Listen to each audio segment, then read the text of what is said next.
There's an old Japanese custom called Age of 13 visit.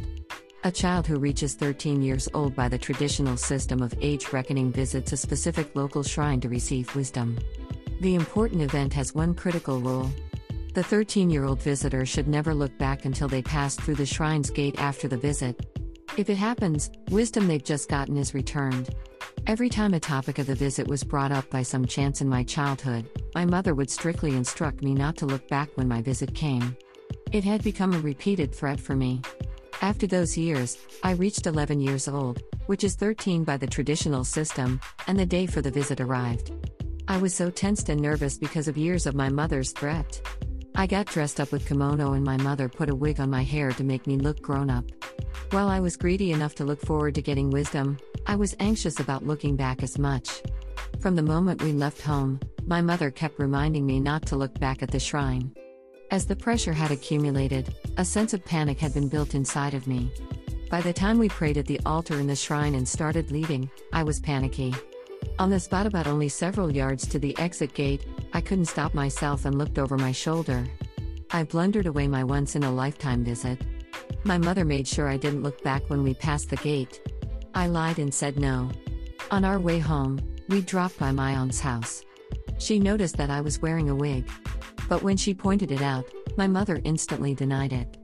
I didn't understand why she had to lie about such a small thing like a wig, but she just insisted it was my real hair. My aunt slipped beside me when we were about to leave and asked me if it was a wig. Although I said yes indifferently, she triumphantly uttered, "I knew it." She sounded as if she had beaten me and I felt annoyed. I hated my mother's totally unnecessary lie. And as for me, I went through a terrible teenage life with my own trifling lies. I believe that was because I had returned wisdom at the shrine on my age of 13 visit.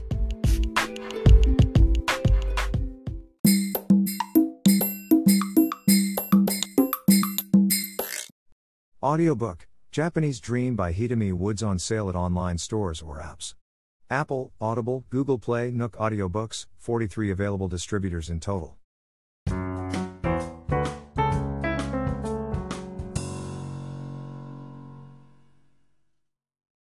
I wrote about my decision and the first plan for it. Last year, I spent fairly much time pondering whether I live in Japan for the rest of my life or settle in US for my music career.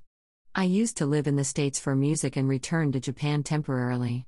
This temporary homecoming turned out to become much longer than I had expected and have lasted to this day because of rapid advances in computer technology and the internet. It's now possible to work for the US music market while living in Japan through the internet. Songs and books are easily released and promoted. More new tools and gadgets could be introduced, so that physically staying in US could be unnecessary. Above all, life in this small town of Japan, which is secluded from the city by the mountains, is suitable for creative work. It's so hustle-free that I deeply concentrate on my work. Since I moved in here, my working pace has been good and steady. I feel I have finally found a perfect environment to work on music. On the other hand, I'm always afraid of settling down. Anyone who stops would die. I would lose motivation for writing a song unless I move forward even by a small step. For this year, I decided to visit the States for the first time in years. I know its cost is a prodigious sum of money for me and it requires mountainous troublesome arrangements.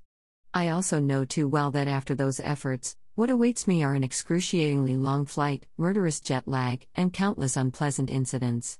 Still, I need to breathe in California air. My anxieties for money, health and the future never go away, but I think I can manage as long as I stay positive and look ahead. My mind was made up.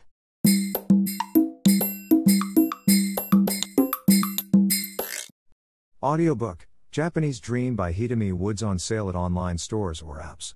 Apple, Audible, Google Play, Nook Audiobooks, 43 available distributors in total.